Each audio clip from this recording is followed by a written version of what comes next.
রাজ্যের মুখ্যমন্ত্রী মমতা বন্দ্যোপাধ্যায়ের প্রশাসনিক বৈঠকে ক্ষোভ প্রকাশ করার পরেই নড়েচড়ে বসেছে বিভিন্ন পৌরসভাগুলি। ফুটপাত দখল করে ব্যবসা চালানোর ফলে সমস্যায় পড়তে হচ্ছে পথ চলতি মানুষজন থেকে যানবাহন চালকদেরও। সে জায়গায় দাঁড়িয়ে হাবড়ার মতো গুরুত্বপূর্ণ বিধানসভা এলাকার ওপর দিয়ে যাওয়া যশোর রোডের দুপাশের ফুটপাত দখল করে গজে ওঠা দোকানদারদের রমরমা এখনো বহাল। আমাদের আজকে 5-6 লোক এর উপর আরো আসছে, 5-6 লোক এর উপরে আমাদের সংসার, এর উপরে খাওয়া দাওয়া তুলে দিলে পরে আমাদের আর কি থাকে। কিন্তু হাবড়া শহরে জঞ্জাট সারা জীবনই চলছে, আজকে নতুন না, সারা জীবনই চলছে।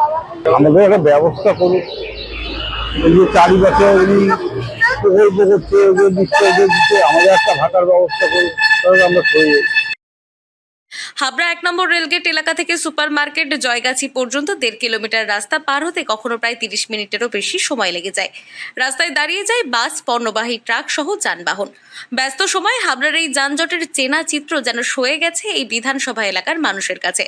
বিগত বাম জামানা থেকে শুরু করে পরবর্তীতে সরকার বদল হলেও বদলায়নি এই দুর্দশার ছবি। মাঝে একবার পৌরসভার তরফে ফুটপাত দখল মুক্ত করার চেষ্টা চালানো হলেও পরবর্তীতে আবারও যশোর রোডের দুপাশে ফুটপাত দখল করে গজিয়ে উঠতে দেখা গিয়েছে অস্থায়ী দোকান ও ব্যবসায়ীদের। প্রশাসনিক বৈঠকে বলেছেন যে নতুন করে কেউ যেন কোথাও না বসে, আর যারা পুরনো রয়েছেন তাদেরকে নিয়ে আমাদেরকে ভাবতে হবে যে এদেরকে কি করে পুনর্বাসন দিয়ে এদেরকে আমরা শিফটিং করানো যায়। অনেক ফুটপাতের ব্যবসায়ীদেরকে আমরা শিফট করিয়েছিলাম 1 নম্বর রেলগেটে তরুণকান্তি ঘোষ হকার্স কর্নার তৈরি করে, নতুন কোনো একটা প্রজেক্ট তৈরি করে তাদেরকে আমরা স্থানান্তরিত করে তারপরে যশোর রোডকে এক্সপানশন করা হবে। কিন্তু হাবড়াতে যারা অটো এবং টোটো আছে, এই ইউনিয়নের সঙ্গে আমরা কথা বলেছি, একটা সিস্টেমের মধ্যে আমাদেরকে নিয়ে আসতে হবে। ওপরি পাওনা হাবড়ার অটো ও টোটোর দৌরাত্ম্য, আর এরই জেরে নাজেহাল অবস্থা হাবড়াবাসী সহ প্রতিদিন যশোর রোড ব্যবহার করে যাতায়াত করার নিত্যযাত্রীদের। ব্যবসায়ীরাও এক প্রকার মেনে নিচ্ছেন রাস্তা সংকীর্ণ হয়ে যাওয়ার ফলে পথচলতি মানুষদেরও যেমন অসুবিধায় পড়তে হচ্ছে, তেমনি তাদের রোজি রুটির বিষয়টিও প্রশাসনের দেখা উচিত।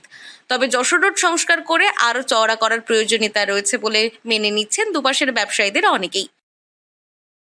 রাস্তার যে অবস্থা, জনসাধারণের রাস্তা, লোকজনও ঠিক মতো চলাফেরা করতে হয় না যখন যানজট হয়। রাস্তারও প্রয়োজন আছে, আমাদেরও ছেড়ে দেওয়া দরকার, কিন্তু একটা দিকে তো মুখ্যমন্ত্রী করবেন। আগামী দিনে চিন্তা ভাবনা, এটা যখন থাকবে না তখন চিন্তা ভাবনা করবো। এই মুহূর্তে তো চিন্তা ভাবনা করতে পারছি না, আছে চলে যাচ্ছে। যখন জ্যাম করে যায়, একটা পেশেন্ট নিয়ে যাওয়া খুব কষ্ট হয়ে যায়। দিদি যেন রাস্তাও ভালো করে, আমাদেরও যেন একটা ব্যবস্থা করে। তবে বছরের পর বছর ধরে চলে আসা হাবড়ার যানজটের চিত্র কবে বদলাবে তা জানা নেই কারোরই। উত্তর 24 পরগনা থেকে রুদ্রনারায়ণ রায়, লোকাল 18 বাংলা।